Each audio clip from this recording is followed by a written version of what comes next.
How is it fair that a God who knows all, who sees all, sees a man who does not believe in Christ because he wasn't raised to believe in Christ? He's in a country where he can't even know God. There's positions and places in the world where they cannot reach Christ. But they're the ones that are doing good work when no one's looking. They're the ones that are helping their neighbors. They're the ones who are doing acts greater than Christians that I see at church, singing and praising God. But he passes away, never knowing Christ. And he never goes to heaven. How is that fair if there's an abundance and an almighty, merciful God?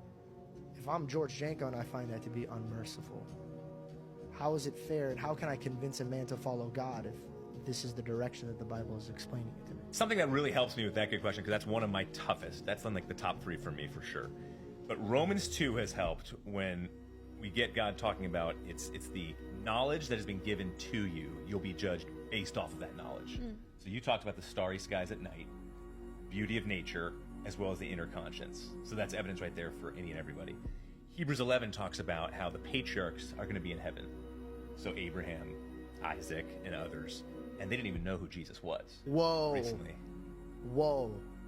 That just messed me up a little bit. Yeah. Hebrews chapter 11 makes it clear that nobody's going to be in heaven because of their good works.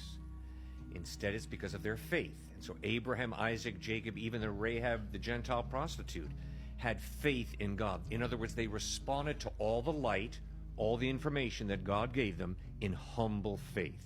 So God doesn't measure you off of your knowledge of, do you know the disciples? He measures you by what he given you and what you decided to believe in that moment. Exactly. So if a man is in the middle of the wilderness, doesn't know who Jesus is, but he looks up at the stars and he goes, my God, there's something greater than me that's made this. Then in God's eyes, he goes, that's a humble man. That's a man that I could work with.